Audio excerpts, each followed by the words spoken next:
오늘 우리에게 주시는 하나님의 말씀입니다. 아모스 9장 8절에서 9절까지의 말씀입니다.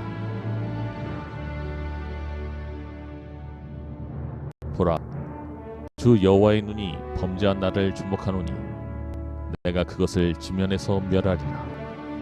그러나 야곱의 집은 온전히 멸하지는 아니하리라. 여호와의 말씀이니라. 보라, 내가 명령하여 이스라엘 족속을 만국 중에서 체질하기를 채로 체질함 같이 하려니와 그 한 알갱이도 땅에 떨어지지 아니하리라. 한 주간 주의 은혜 가운데 주의 말씀을 마음 다하여 살아내시고 이렇게 주님의 날 이 자리에서 함께 하나님을 예배하신 여러분 모두를 주님의 이름으로 환영하고 축복합니다. 이 시간에는 오늘 하나님을 예배하라 12번째 시간, 나를 너무나 잘 아시는 하나님이라고 하는 제목으로 하나님의 말씀 함께 나누도록 합니다. 얼마 전 전국의 시골 장터를 돌며 노인들을 상대로 야바이 수법으로 현금을 가로챈 일당이 검거되었다라는 기사를 보았습니다. 시골 장터의 야바이꾼 여러분 보신 적이 있으십니까? 이제는 완전히 사라진 줄 알았던 시골 장터의 야바이가 아직도 존재한다라고 하는 사실도 놀랍지만 여전히 그 뻔한 수법에 넘어가는 사람들이 있다라는 사실도 놀라웠습니다. 우리가 우리의 일상 가운데 자주 하는 말 가운데 하나가 우연의 일치라고 하는 표현을 사용하는데요. 우연이라고 하는 것은 전혀 뜻하지 않았는데 그리 되었다라고 하는 것을 의미합니다. 사실 우연의 일치라고 하는 것은 어찌 보면 아이러니한 표현입니다. 뜻하지 않은 일이 계속해서 반복되어지는 것은 결코 우리의 삶 가운데 흔하게 일어나는 일이 아니기 때문입니다. 주사위 2개를 동시에 던졌는데 계속해서 동일한 숫자가 나온다면 오늘 정말 운이 좋다라고 생각하실 것이 아니라 무언가 잘못되었음을 아셔야 하는 것이죠. 그것은 우연의 일치가 아니라 보이지 않는 제3의 힘이 작용한 것입니다. 교회에 다니지 않는 사람들은 교회에 다니는 사람들이 기도하여 응답을 받는 것을 향하여 우연의 일치라고 이야기합니다. 우연의 일치라고 하는 그들의 말은 너희들 참 어리석다라고 하는 뉘앙스가 담겨져 있는 것이죠. 만약에 우리의 기도가 단 한 번만 응답되어진다면 그들의 해석이 맞을 가능성이 훨씬 더 많습니다. 그러나 우리의 기도가 여러 번 응답되어진다면 그것은 단지 우연의 일치가 아니라 여기에도 보이지 않는 어떤 힘이 개입하고 있는 것이죠. 사랑하는 성도 여러분, 오늘도 성도의 믿음의 기도는 때때로 우리가 보기에 우연의 일치처럼 이루어지는 경우가 있습니다. 그때 세상은 성도의 삶과 믿음의 기도에 대한 응답을 우연으로 설명하지만 우리는 내 삶의 모든 우연의 일치야말로 나를 향하신 하나님의 섭리로 바라봐야 합니다. 우리가 하나님의 말씀으로 읽는 성경 속에도 수많은 우연들이 등장하는데요. 믿음의 사람들의 삶에도 그들이 이해하지 못하는 수많은 우연들이 나타납니다. 아브라함의 늙은 종이 아브라함의 명령대로 이삭의 배우자를 찾기 위하여 먼 여행을 떠나게 되어질 때 그가 간절히 기도한 후에 우연과 같이 우물가에서 이삭의 부인이 되어지는 리브가를 만나게 되어집니다. 요나가 하나님의 마음을 외면한 채로 다시스로 도망가려 할 그때에 우연과 같이 항구에 도착하자 그 도시로 향하는 배를 만나게 되어져요. 룻이 오늘 하루의 끼니를 잊기 위하여 이삭을 눕기 시작하는데 우연히 보아스라고 하는 한 남자의 밭으로 들어가게 되어지고 마침 밭에 나온 보아스와 대면하게 되어집니다. 믿음의 사람들도 많은 경우에 그저 우연처럼 내 삶에 벌어지는 사건들을 맞이하게 되어집니다. 그러나 그 모든 것은 결코 우연이 아니라 보이지 않는 하나님의 손길이었던 것이죠. 성도 여러분, 멀리 갈 것 없는 것 같아요. 오늘 저와 여러분이 어찌 이 자리에 있게 되어졌습니까? 우리 생각에는 그저 우연히 한 전도자를 만난 것 같고 우연히 믿는 가정에서 태어난 것 같고 그렇게 우연히 교회에 나와 오늘 이 자리에 나와 있는 것 같지만 하나님께서는 그 한 번의 발걸음을 위하여 오래전부터 섭리하시고 예비하시고 수많은 우연과도 같은 사건들을 우리의 삶에 펼쳐 놓으셨던 것이죠. 한 청년이 뉴욕으로 어학연수로 갔다가 신나게 새벽까지 클럽에서 놀았습니다. 그리고 집으로 돌아오는 길에 뺑소니 사고를 당하게 되어져요. 뉴욕의 골목길에서 뺑소니 사고를 당하게 되어졌으니 얼마나 위험한 일입니까? 그런데 아무도 없는 그 새벽에 새벽 기도에 가던 한 전도사님의 구조를 받게 되어집니다. 그래서 신앙생활을 시작하였고요. 지금은 목회자의 아내가 되었습니다. 한 대학생이 지방에 내려갔다가 여기에서 지갑을 소매치기 당하게 돼요. 그래서 경찰서에 찾아가서 한 경찰에게 차비를 빌리게 되어지는데 반드시 돈을 갚겠노라 계좌번호를 알려달라고 이야기하니까 돈을 갚는 것은 괜찮으니 꼭 서울에 가면 교회에 한번 나가달라고 그 경찰이 부탁을 해요.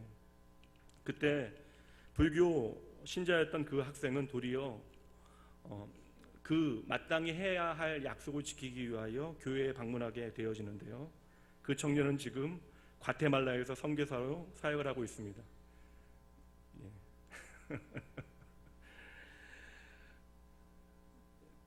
우연히 울린 건 아니겠죠. 이 시간 한번 가만히 생각해 보시죠. 여러분은 어찌 예수라고 하는 이름을 생명으로 만나게 되었습니까? 하나님께서는 때로는 실패나 그 어떤 아픔들을 통하여 실직이나 시련의 그런 어려움들을 통하여 때로는 사랑하는 사람의 죽음이라고 하는 그러한 아픈 시간들을 통하여 하나님의 사람들을 불러내시기도 합니다. 심지어 전쟁이나 흉년과 같은 사회적인 현상이나 자연재해를 사용하시기도 하시죠. 오늘도 하나님께서는 그렇게 전혀 예상치 못한 방법과 전혀 생각하지 못한 때에 한 생명을 당신께로 인도해내고 계십니다. 성경은 이 모든 우연과 같은 사건들을 이렇게 설명합니다. 말씀 보도록 하죠. 잠언 16장 9절입니다. 함께 말씀 읽습니다. 사람이 마음으로 자기의 길을 계획할지라도 그의 걸음을 인도하시는 이는 여호와시니라. 아멘. 하나님께서는 때로는 우리의 삶을 높이기도 하시고 때로는 낮추기도 하십니다. 우리는 그저 우리의 삶에 우연히 이러한 일들이 벌어지는 것으로 생각하지만 그 배후에는 하나님의 섭리와 인도하심이 있었다라는 사실을 우리는 먼 훗날 시간이 지나서야 깨닫게 되어지는 것이죠. 성도 여러분, 지금까지 내 삶에 벌어진 모든 사건들과 또한 만나게 되어진 사람들을 믿음의 눈으로 바라보게 되어지면 나의 오늘은 그저 우연의 결과가 아니라 내게 허락하시는 하나님의 놀라운 축복의 기회임을 우리는 깨닫게 되어지는 것입니다. 그러니 여러분, 결코 잊지 말아야 할 것은 오늘 내 삶에 어떠한 일이 벌어지고 있다 하더라도 지금까지 내 삶에 우연과 같이 부어주신 하나님의 은혜와 사랑을 단단히 붙들고 오늘 내 삶의 작은 축복이나 심지어 고난조차도 더 큰 하나님의 축복과 은혜의 기회로 이어가야 한다는 것입니다. 이제 우리가 함께 살펴봤던 아모스 말씀이 마무리되어 갑니다. 오늘 말씀에 보면 전혀 자격 없는 그들을 구원하시고 축복해 주신 하나님께서 그 어떤 상황에도 그들 놓지 아니하시고 그들 사랑하시고 그들 돌보시고 인도하셨는데 하나님께서는 느닷없이 이제는 그들을 전부 버리시겠다라고 작정하시는 말씀이 오늘 말씀에 등장하고 있습니다. 더군다나 그들은 하나님을 완전히 떠난 것은 그들 생각에는 아닌 것 같아요. 여전히 예배의 자리에서 하나님 앞에 예배를 드리고 있을 그때에 하나님께서 하신 말씀입니다. 왜 지금까지 이렇게 인도하시다가 나를 포기하시겠다라고 말씀하시는지 이해가 되지 않아요. 그러니 그들은 항변할 수 있습니다. 하나님 왜 내게 이러시는 것입니까? 그러나 우리는 이미 그 이유를 충분히 살폈어요. 아모스 시대의 이스라엘 백성들이요, 그들은 하나님을 믿는 교인이라고 스스로 이야기하지만 이제 조금 살만해지니까 하나님의 은혜와 사랑을 너무나 가볍게 여기고 살아갑니다. 하나님의 도움 없이는 이제는 나의 힘만으로 내가 가진 자원과 능력으로 충분히 내 삶을 잘 경영하고 내가 잘 살아갈 수 있다라고 하는 그러한 터무니없는 생각을 그들이 하게 되어진 것이죠. 그러니 자연스럽게 하나님으로부터 받은 은혜와 사랑이 내 삶에 너무나 가볍게 여겨지고 하나님께서 내게 주신 사명도 너무 쉽게 세상의 것들과 바꾸어 버렸던 것입니다. 그렇게 이제는 시간이 지나 하나님 앞에 예배를 드리는 그 순간까지도 그들의 시선과 그들의 마음과 그들의 생각이 세상을 향하고 있는 것이죠. 그러니 그들의 입으로는 열심히 하나님의 이름을 부르고 있지만 이제 그들의 삶에 하나님은 없습니다. 하나님께서는 그렇게 살면 안 된다라고 주의 종들을 통하여 그렇게 수도 없이 말씀해 주시고 그들에게 회개의 기회를 주셨건만 이스라엘 백성들은 끝까지 자기 고집과 자기 욕심을 따라 살아가고 있어요. 그리고 이제 그들을 향하여 하나님께서 입을 열어 하시는 말씀이 오늘 말씀입니다. 7절 말씀부터 보도록 합니다. 7절입니다. 여호와의 말씀이다. 이스라엘 자손들아, 너희는 내게 구수족속 같지 아니하냐. 내가 이스라엘을 애굽 땅에서 블레셋 사람을 갑돌에서 아람 사람을 기르에서 올라오게 하지 아니하였느냐. 하나님께서 지금 그들을 향하여 한탄하고 계시는 거예요. 너희가 특별하고 너희가 잘나서 너희가 먼저 나를 알았기에 너희가 나의 은혜와 사랑 가운데 거하고 있는 것이 아니라는 것입니다. 너희는 원래 하나님 없는 사람들과 다를 바 없었다라는 거예요. 내 삶의 모든 사건들을 그저 우연으로 바라보고 살았던 인생들이라는 것입니다. 그러니 하나님께서 그들을 향하여 무엇이라고 한탄하십니까? 너희가 먼저 나를 알지도 못했고 세상 가운데 그저 파묻혀 살아갈 그때에 내가 너희를 불렀고 끝없는 사랑과 능력으로 너희를 구원하였고 너희의 삶에 복주었고 친히 너희의 삶을 인도하였거늘 이제 너희가 조금 세상 가운데 살만하다고 어느새 나의 은혜를 세상의 것과 가차없이 바꾸며 살아가고 있구나. 성도 여러분, 하나님을 예배하기 위하여 모여있지만 실상은 하나님과 상관없이 살아가는 아모스 시대의 교인들을 향하여 화를 내고 계시는 하나님을 우리는 봐야 합니다. 하나님께서 그들을 구원하신 이유는요, 그저 이 땅 가운데 잘 먹고 잘 사는데 그 목적이 있는 것이 아닙니다. 오늘도 여전히 죄악된 이 세상 가운데 저와 여러분이 존재하고 있다라고 하는 것은 이 세상 가운데 구별된 자로 하나님의 영광을 비추어낼 사명이 우리에게 있다라는 것이죠. 그런 여러분 착각하지 마셔야 합니다. 단지 세상의 다른 사람들보다 내가 조금 더 잘 먹고 잘 사는 것이 예수 그리스도의 십자가를 통하여 저와 여러분을 구원하신 하나님의 유일한 목적일 수 없는 것입니다. 내 삶에 일용할 양식이 풍족하여 잘 먹고 잘 사는 삶, 분명 우리에게 편안하고 만족과 안정을 주는 삶입니다. 그러나 여러분, 결국 그러한 것들은 주인의 상에서 떨어지는 부스러기와 같은 은혜들이에요. 물론 우리의 삶의 모든 것이 하나님의 은혜임을 기억하고 감사하는 삶을 살아가야 하지만 상 아래 떨어진 부스러기에만 집중하고 그것이 전부라고 믿는 삶은 결코 주인의 상에 함께 앉은 하나님의 백성, 아버지 하나님과 함께 그 상에 앉아 기뻐해야 하는 하나님의 자녀의 정체성은 아닌 것이죠. 성도 여러분, 교회는 오직 하나님의 은혜로 부르심을 받은 사람들의 모임입니다. 그렇다면 여러분, 오늘 나에게 하나님의 부르심에 대한 확신이 있으십니까? 내가 너를 지명하여 불렀나니 너는 내 것이다 하시는 하나님의 음성을 나를 향한 부르심으로 여러분 믿음으로 고백해내실 수 있겠어요? 창세전에 그 깊으신 뜻을 따라 그리스도 안에서 나를 택하신 하나님의 사랑과 은혜를 우리가 보게 되어질 그때에 우리는 비로소 내 삶에 어떠한 것도 문제가 되어지지 아니함을 믿음으로 보게 되어지는 것이죠.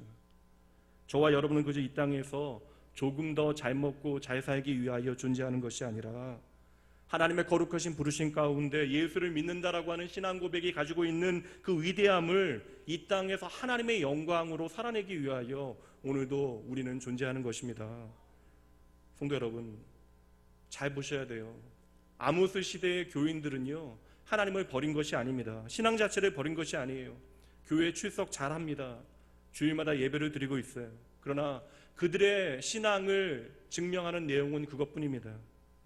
어느새 하나님의 사랑에 감격하였던 나의 삶은 과거의 먼 이야기가 되어져 버렸고 그저 이 도시 안에서 잘 먹고 잘 사는 것이 전부인 하나님 없이 살아가는 사람들의 삶의 모습과 나의 모습이 전혀 다를 바 없는 것입니다. 이렇게 눈앞에 있는 현실이라고 하는 벽 앞에서 주저앉아서 그저 머물고 있는 당신의 백성들을 향하여 하나님께서는 오늘 깊은 탄식과 함께 한숨을 쉬고 계시는 것이죠. 여러분, 오늘 우리가 싸워내야 하는 싸움이 무엇인지를 잘 보셔야 돼요. 성도 여러분, 성도의 믿음의 싸움은 내가 얼마나 깨끗해지느냐의 싸움이 아닙니다. 하나님의 거룩하심에 비추어 볼 때 누가 좀 더 깨끗한가는 그리 의미 있는 일이 아닙니다. 내 눈에 보기에는 내 손은 언제나 깨끗해 보이지만 현미경으로 바라보는 내 손은 세균 덩어리이죠. 하나님의 거룩하심이라고 하는 기준을 통하여 우리의 삶을 살피게 되어지만 하나님 앞에 누가 합당한 인생이 되어질 수 있겠습니까? 그럼에도 우리가 오늘 이 시간 하나님의 거룩하신 그 보좌 앞으로 담대히 나아갈 수 있는 이유가 무엇이에요? 그것은 다른 것이 아니에요. 우리로부터 시작되어지는 이야기가 아닙니다. 그것은 바로 나를 위하여 나의 죄를 지시고 죽으시고 부활하신 예수님 때문입니다. 여러분, 그러므로 먼저 인정하셔야 돼요. 나는 결코 내 자신을 고칠 수 없습니다. 이 사실이 소름 끼치도록 무섭지만 여러분, 이 깨달음은 우리의 인생에 전혀 새로운 전환점을 만들어냅니다. 하나님께서 오늘 네가 너의 죄의 문제를 해결하지 못한다라고 우리에게 화를 내고 계시는 것이 아니에요. 하나님께서 오늘 왜 화가 나셨습니까? 내 죄의 문제가 무엇인지를 보지 못하는 것이죠. 그리고 그 죄를 외면하고 그저 눈에 보이는 것이 전부인 양 나의 삶을 살아가는 모습에 하나님께서는 화가 나신 것입니다. 여러분, 내가 도리어 나를 고칠 수 없다라고 하는 사실을 깨닫게 되어지 그때에 우리는 비로소 나를 고치실 분이 오직 여호와 하나님이심을 고백하게 되어집니다. 그때 우리가 할 수 있는 일이 무엇이겠어요? 부더니 부서진 나를 고치기 위하여 애쓰는 일이 아니라 내 모습을 있는 그대로 받아들이고 그 모습 가지고 나를 고치실 여호와 하나님 앞으로 나아가는 일이죠. 시편 34편 말씀 보도록 합니다. 이 말씀 함께 읽어봅니다. 여호와는 마음이 상한 자를 가까이 하시고 충심으로 통회하는 자를 구원하십니다. 아멘. 이것이 바로 저와 여러분을 향하신 하나님 아버지의 마음입니다. 어머니 되신 분들은 아실 거예요. 어머니들에게는 다른 사람들이, 다른 존재가 가지지 못하는 자녀에 대한 초능력과 같은 특별한 능력들이 나타날 때가 있습니다. 그 정신없는 퀴즈 카페에서 아무 소리도 내 귀에 제대로 들어오지 않는 그 자리에서도 엄마는요, 저 너머에 있는 내 아이의 울음소리를 정확하게 들을 수 있는 능력이 있습니다. 엄마가 내 아이의 울음소리에 본능적으로 끌리는 것과 마찬가지로 하나님께서는 오늘도 깨어진 자들의 부르짖는 소리에 응답하심을 믿으시기 바랍니다. 이스라엘 백성들이 왜 아모스 시대에 이렇게 무정한 삶을 살아가게 되어졌는지 아십니까? 그들의 삶에 하나님의 기적과도 같은 그 은혜의 이야기가 그저 우연과 같은 이야기가 되어져 버린 것이죠. 그렇게 내 삶에 하나님의 은혜의 이야기가 가벼운 이야기가 되어질 때 우리의 삶에 하나님 없는 죄의 문제도 그만큼 가벼워지는 것입니다. 그런 여러분, 누구라도 하나님의 은혜가 어느 순간 가벼워지면요, 나도 모르게 죄 가운데 넘어지게 되어지는 거예요. 심지어 하나님의 마음에 합한 사람이라고 인정받았던 다윗도 하나님의 은혜를 놓치게 되어지니 그 독버섯과 같은 밤의 사연을 내가 감추기 위하여 더 깊은 어둠 속으로 들어가게 되어졌던 것입니다. 그럼에도 우리는 무지하죠. 여전히 부서진 나를 고치기 위하여 부단히 노력하고 또 노력합니다. 그러나 우리는 깨닫게 되어집니다.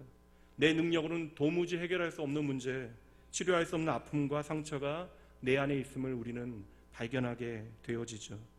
바로 그때에 그 문제들을, 그 아픔과 상처를 치유할 수 있는 유일한 해결책이 무엇입니까? 바로 하나님께 내 자신을 있는 그대로 맡겨드리는 것이에요. 내 마음과 내 영과 내 삶을 새롭게 하시도록 나의 삶을 주님께 드리는 것입니다. 이제는 내가 완전히 망한 것 같아요. 어떠한 소망도 답도 보이지 않습니다. 내 마음도 완전히 깨져버려 그 어떤 일도 생각할 수 없는 상태입니다. 그렇게 나의 영적인 상태가 바닥을 치는 그 순간에 비로소 우리는 하나님을 향하여 나의 손을 뻗게 되어지는 것이죠. 그렇게 우리는 깨어진 마음으로 하나님을 내 마음에 초청하게 되어집니다. 그때 우리는 생각하죠.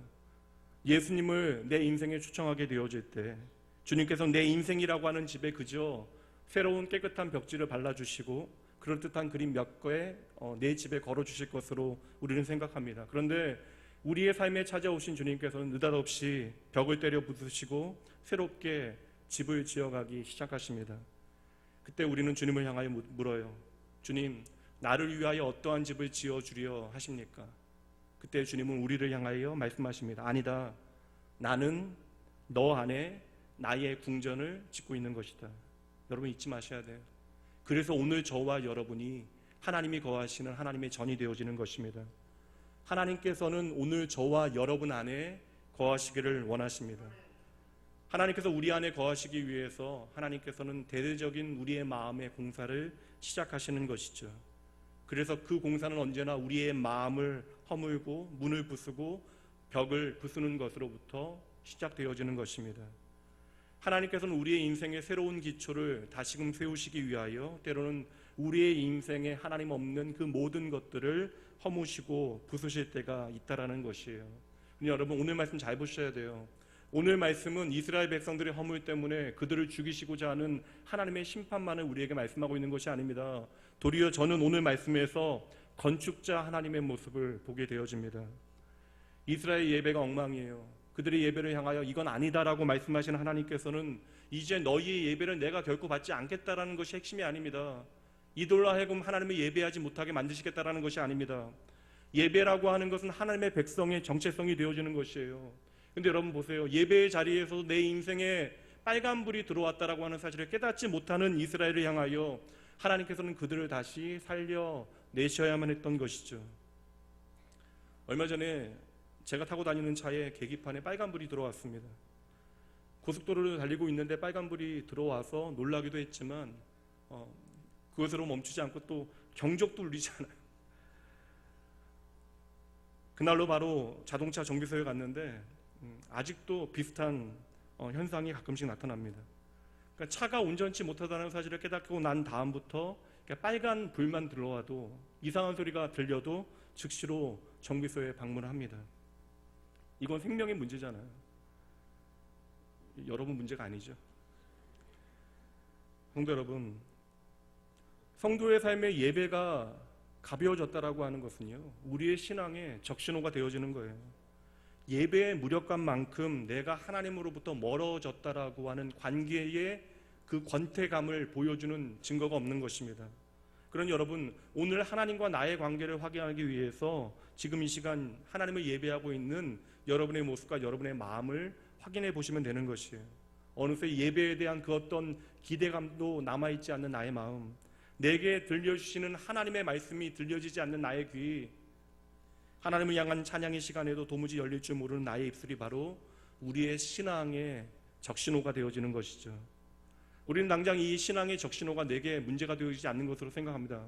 왜냐하면 당장 내 삶에 피해가 되지 않는 것처럼 여기지기 때문에 그러한 것이죠. 그러나 이 적신호는 이제 내가 하나님을 떠나 하나님 없게 살아가게 되어지는 그 전 단계가 되어지는 것입니다. 그러니 하나님께서는 이 신호를 통하여 멈추라고 말씀하시는 것이고, 더 가면 망한다라고 이 빨간불을 우리에게 보여주시는 것입니다. 그러니 여러분, 이 하나님의 적신호는 우리의 가는 길을 막아서시는 방해하시는 하나님의 모습이 아니라 우리를 살리시려는 하나님의 은혜가 되어지는 것이죠. 그러니 여러분, 그냥 무시하시면 안 돼요. 언젠가 좋아지겠지 하고 그냥 넘어갈 문제가 아니라는 것입니다. 사랑하는 성도 여러분, 우리가 예수를 믿는다라고 하는 것은요, 이제 우리의 삶의 모든 것이 우연이 아님을 아는 것입니다. 그러니 여러분, 내가 오늘 전심으로 하나님을 예배하지 못하는 것, 그저 상황의 문제, 내 마음의 컨디션의 문제가 아니라는 거예요. 그만큼 내 마음이 하나님께로부터 멀어졌다라고 하는 가장 확실한 증거가 되어지는 것입니다. 누구도 이 문제로부터 예외가 되어질 수 없어요. 목사도, 장로도, 권사도, 집사도, 심지어 그 어떤 아름다운 신앙의 경력을 가졌다 해도 마찬가지입니다. 성경 속에 등장하는 모든 믿음의 선배들 보세요. 하나님의 약속의 말씀이 있어도 그들의 삶이 흔들렸습니다. 아브라함도, 야곱도, 모세와 다윗도 하나님의 약속의 말씀이 없어서 그들의 삶이 흔들렸던 것이 아니에요. 언제나 성도의 삶에는 예배가 시작이어야 하는데 어느새 시간이 지나 예배가 저 마지막 언저리에 놓여 있습니다. 그 어느 날부터 예배의 자리에서도 우리가 하나님을 기억하지 못하고 하나님을 예배하고 있어요. 여러분, 우리가 그렇게 하나님을 잊어버리면, 그래서 우리의 삶에 예배의 기쁨이 사라지게 되어지면 약속의 땅에서 부자가 되어져도 소용이 없습니다. 한 민족을 구원하는 구원자가 되어져도 아무 상관이 없는 것이에요. 심지어 한 나라의 왕이 되어진다 해도 쓸데없는 일이 되어지는 것이죠. 고등학교에 다니는 제 딸이 믿지 않는 친구 하나의 질문을 받았대요. 아버지가 목사라고 하는 것을 친구들이 다 알고 있으니까 목사라고 하는 직업이 뭘 하는 그런 직업이냐라고 친구가 물어왔대요. 막상 믿지 않는 친구에게 목사를 직업으로 설명하는 것이 생각보다 어려웠다라고 제 딸은 저에게 말합니다. 이 자리에 저는 목사라고 하는 직업으로 살아가고 있습니다. 1998년 사역자로 첫 사역을 시작한 이후로 20년 넘게 목회자로 살아오고 있지만, 그러나 생각해 보니까 정말 바보같이 제 직업에 대한 노하우가 저에게 별로 없습니다. 보통 어떤 일을 한 10년 정도 하면 전문가가 되어진다고 이야기하는데, 저는 아무리 생각해도 제 일에 전문가가 되어지지 못하는 것 같아요. 여전히 설교를 준비하는 과정은 꼭 새학기를 맞이하는 학생의 마음처럼 어설프고 저에게 두려움으로 찾아오고요. 여전히 사교성이 부족한 저는 겉에서는 이렇게 잘 웃고 있지만 성도를 향해서도 어줍지 않을 때가 참으로 많이 있습니다. 그런데요, 그럼에도 불구하고 이제 목회는 저에게 직업 이상이 되어졌습니다. 저는 거창하게 이 시간 소명 이야기를 하려고 하는 게 아니에요. 생각해 보니까 이렇게 시간이 흐르고 나니 이 목회라고 하는 길 가운데 저는 예수님이 나의 전부라고 하는 사실을 깨닫게 되어졌습니다. 그렇게 우리의 삶의 자리에서 예수가 내 삶의 전부임을 깨닫는 것, 이것이 바로 우리가 하나님 앞에 드려야 할 나의 예배가 되어지는 것이죠. 그래서 저는 별다른 취미 없고 잘하는 것 하나 없어도 그냥 별 개의치 않아요. 목사라고 하는 이름 말고 다른 직함이나 또 다른 자리가 저를 위하여 준비되어지지 않아도 별로 상관하지 않습니다. 남이 나를 알아주지 않는다라고 해서 그것에 실망하거나 낙심하는 경우도 없어졌어요. 단 하루하루 조금씩 더 예수님이 더 신경이 쓰이기 시작합니다. 성도 여러분, 오늘 이스라엘 백성들의 가장 큰 문제는 다른 것이 아니에요. 그들의 삶에서 하나님을 잊어버린 것입니다. 하나님의 은혜가 그렇게 사라지게 되어지니 여러분, 내가 어떠한 정체성을 가지고 있는 사람인지, 또한 내가 어떠한 사명을 가지고 있는지조차 알지 못하는 것이죠. 그러니 그들이 이 땅에서 하는 모든 일들은 무슨 일입니까? 모래 위에 집을 짓는 것과 같은 허망한 일들이 되어졌던 것이에요. 여러분, 오늘 말씀에서 지금 이스라엘 백성들을 향하여 심판을 명하시는 무서운 하나님의 얼굴 표정만 보지 마시고요, 그 뒤에 숨겨진 하나님의 마음, 나 때문에 뜨겁게 뛰고 있는 하나님의 심장이 여러분 보이셔야 합니다. 다시 한번 여러분 8절 말씀 보도록 하실게요. 보라, 주 여호와의 눈이 범죄한 나라를 주목하노니 내가 그것을 지면에서 멸하리라. 그러나 야곱의 집은 온전히 멸하지는 아니하리라. 여호와의 말씀이니라. 말씀을 쉽게 이야기하면 거지로 살아가던 거지 같은 나를 왕이신 하나님께서 자녀 삼아 당신의 궁으로 들이셨건만 여전히 거기서도 거지 같은 모습으로, 거지 같은 습관과 삶의 태도로 살아가고 있다라는 거예요. 왕의 식탁에 앉아서도 땅에 떨어진 부스러기만 집중하고 있는 것이죠. 그렇게 시간이 흘러가요. 이렇게 시간이 흘러가니 이제는 하나님께서 그저 오냐 두고 보실 수는 없는 것입니다. 그래서 하나님께서는 오늘 내 삶에 내가 하나님 없이 의지하였던 모든 것들을 무너뜨리시고 다시 나로 하여금 하나님만을 바라보고 의지하는 믿음의 백성으로 만들어 내시려는 것입니다. 그 말씀이 9절이에요. 보라, 내가 명령하여 이스라엘 족속을 만국 중에서 체질하기를 채로 체질함 같이 하려니와 그 한 알갱이도 땅에 떨어지지 아니하리라. 8절 말씀에서 하나님께서 저와 여러분을 주목하신대요. 하나님의 시선이 오늘 저와 여러분을 향한다라는 것은 저와 여러분을 향한 하나님의 마음을 보여주고 있는 것입니다. 하나님께서 오늘도 나에게만 집중하고 계십니다. 그리고 9절 말씀에 보니까 하나님께서 친히 체질을 시작하시겠대요. 내 인생에 예상치 못할, 정신 차리지 못할 그러한 체질이 시작되어지는 것이죠. 여러분 잘 보세요. 여기에 우리의 엉망인 모습, 돌이킬 수 없는 모습을 보시고 하나님의 징계와 심판이 임하게 되어지는데, 그때에 하나님께서 주시는 말씀을 잘 보세요. 8절과 9절은 하나님의 심판의 말씀인데 8절 말씀에 그러나 야곱의 집은 온전히 멸하지는 아니하리라. 9절 말씀에 보세요. 한 알갱이도 땅에 떨어지지 아니하리라. 우리의 인생을 하나님께서 징계하시고 심판하신다는데 그 방법이 체질이에요. 곡식을 체질하는 것과 같이 우리의 삶을 체질하시겠대요. 버리실 것이면 그냥 버리시면 되잖아요. 이제 그 목소리를 듣지 아니하시면 되잖아요. 그런데 하나님께서는 그 인생을 들어 체질을 시작하시겠다라는 것입니다. 체질을 왜 합니까? 그 체질을 통하여 헛된 것과 의미 없는 모든 축정이를 정리하고 깨끗한 알곡만 남게 하시겠다라는 것이죠. 하나님의 자녀로 택함받은 저와 여러분, 다시는 세상의 헛된 것과 못난 습관에 끌려다니지 아니하도록 하나님께서는 오늘 저와 여러분을 알곡과 같은 사람으로 만드시기 위하여 오늘도 우리의 삶을 체질하고 계시는 것입니다. 당장은 하나님의 체질이 우리에게 힘겹게 여겨질 수 있어요. 그 하나님의 체질에 멀미가 나고 어지러울 수 있으나 여러분, 우리는 반드시 하나님의 은혜 가운데 정금과 같이 믿음의 사람으로 바뀌어지게 되어질 것입니다. 여러분, 그 하나님 믿음으로 바라보셔야 돼요. 성도 여러분, 잊지 마셔야 합니다. 하나님은 오늘도 하나님의 백성 저와 여러분을 주목하고 계십니다. 오늘 혹시 잠시 내 삶이 실패하여 낙담한 분들 계세요? 하나님의 은혜에 내 자신 온전히 맡겨드리시고요, 조금 가난하게 하셨으면 오늘 조금 가난하게 사시면 됩니다. 그거 결코 부끄러운 삶이 아니에요. 하나님의 백성으로 하나님 없이 살아가는 것, 하나님의 자녀로 하나님과 상관없이 사는 삶이 우리에게는 가장 부끄러운 것입니다. 내가 실패한 것 때문에, 내가 가난한 것 때문에 하나님의 은혜를 잊어버리게 되어지면 그것이 가장 비극적인 삶이 되어지는 것이죠. 반대로 여러분, 오늘 조금 성공하셨어요? 남들보다 조금 더 잘 나가고 계십니까? 오늘 여러분에게 주어진 그 성공에 취하지 마십시오. 그 성공 때문에 그 성공을 주신 하나님 잊어버리시면 결코 안 돼요.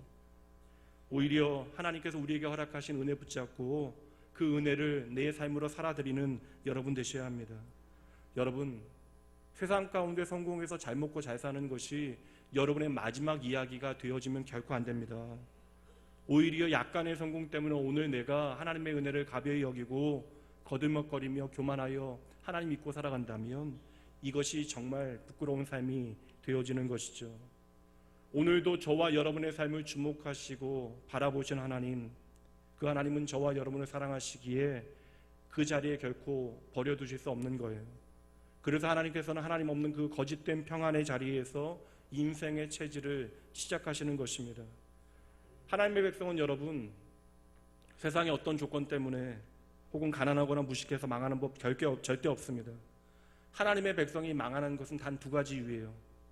교만과 불순종입니다. 그 교만과 불순종은 결국 내 삶에 하나님이 없다는 증거가 되어지는 것이죠. 예전에 제가 섬겼던 교회에 한 집사님 부부가 계셨습니다. 남편은 건축회사의 설계사로 일을 하셨고, 아내는 광고회사에서 잘 나가는 PD로 근무하셨어요. 너무나 바쁘게 살다 보니까 주의를 지키는 것도 참으로 어려웠던, 그래서 때로는 일 때문에 혹은 가정의 다른 그런 일들 때문에 예배에 빠지곤 하셨습니다. 늦은 나이에 결혼을 해서 하늘이라고 하는 아주 잘생긴 아들을 하나 두고 행복하게 살아가시는데, 건강하게 잘 자라던 아이가 또래와 어울리지 못하고요, 말을 하지 않고 화가 나면 제자리에서 빙빙 돌고 소리를 질러댑니다. 병원에 가봤더니 수용성 언어 장애와 자폐라고 하는 진단을 받게 되어져요.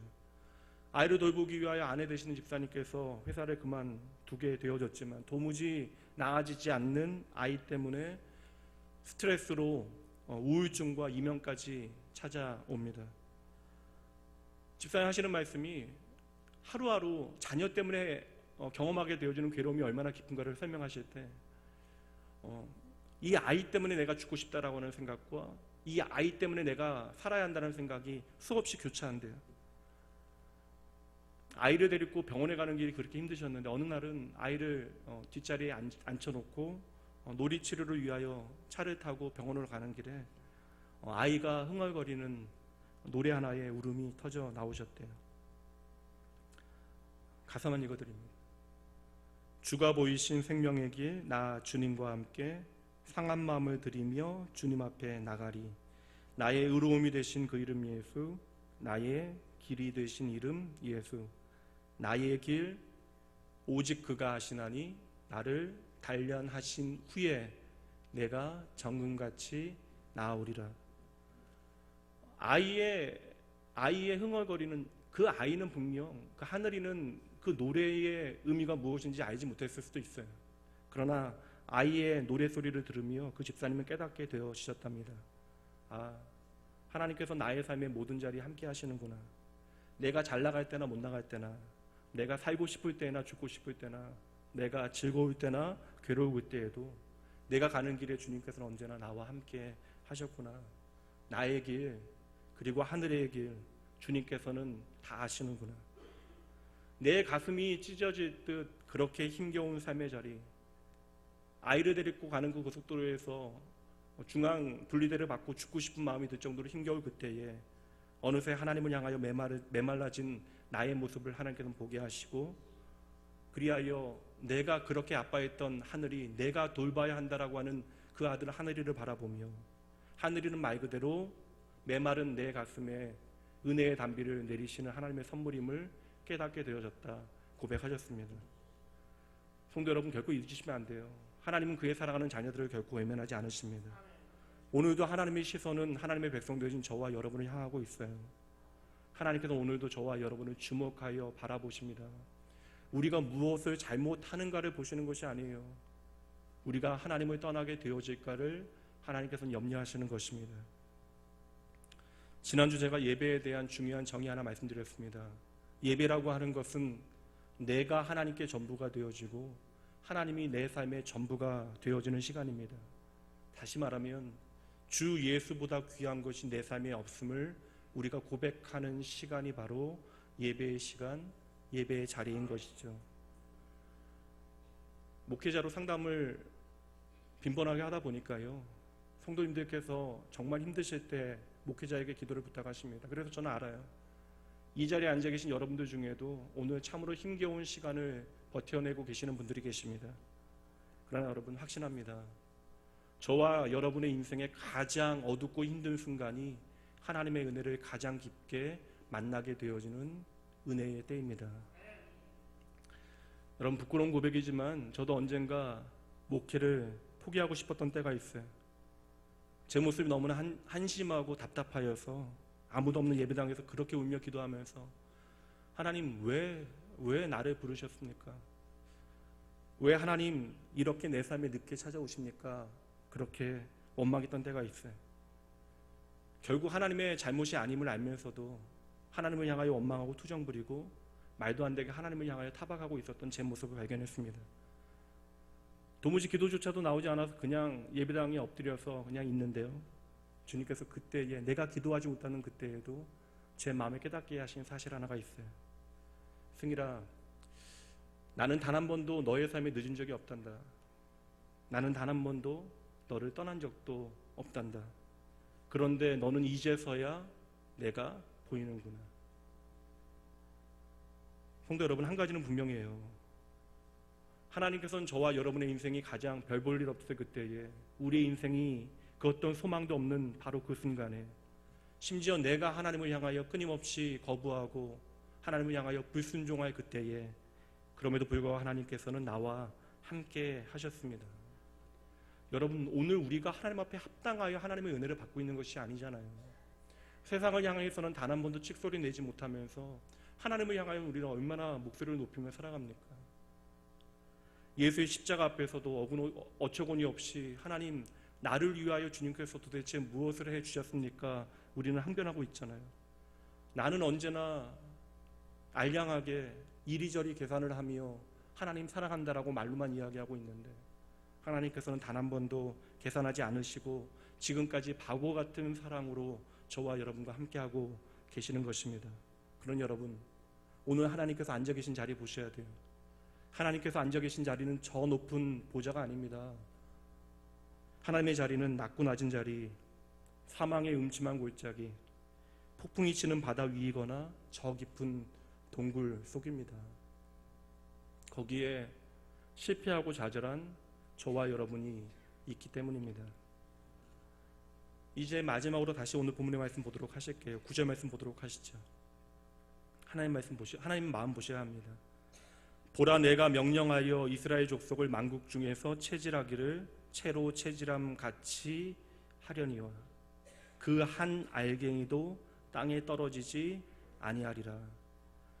믿으셔야 돼요. 그 한 알갱이도 땅에 떨어지지 아니하리라. 이 하나님의 마음 보다 분명하게 보여드릴게요. 창세기 28장 15절 말씀으로 가봅니다. 내가 너와 함께 있어 내가 어디로 가든지 너를 지키며 너를 이끌어 이 땅으로 돌아오게 할지라. 내가 내게 허락한 것을 다 이루기까지 너를 떠나지 아니하리라. 아멘. 우리는 종종 생각합니다. 야, 오늘 내 형편이 이런데 내 삶에 무슨 선한 일이 벌어질까? 벌써 여러 번 무너진 나의 경제 상황이 해결되어질 수 있을까? 깨어진 부부관계, 내 자녀, 내 삶의 모든 관계의 문제들이 회복되어질 수 있을까? 완전히 무너져버린 나의 건강 언제 회복되어질 것인가? 여러분 잊지 마셔야 돼요. 우리가 그 어떤 소망도 없이 좌절할 그 순간에도 하나님은 내가 땅에 떨어지지 아니하도록 친히 지키고 인도하십니다. 그런 여러분, 하나님의 은혜는요, 최악의 시간도, 최악의 장소도, 최악의 사람도 막을 수 없는 것입니다. 그러니 여러분, 내가 어떠한 자리에 어떠한 시간에 내 때가 어떠하건 잊지 마셔야 돼요. 오직 하나님께서 그 어떤 순간에도 그 어떤 자리에서도 나의 유일한 소망이 되어 주십니다. 나의 길 오직 주님께서 아시나니 주께서 나를 단련하신 후에 내가 정금같이 되어질 것입니다. 이 고백, 우리의 고백으로 하나님 앞에 찬양 드리시죠.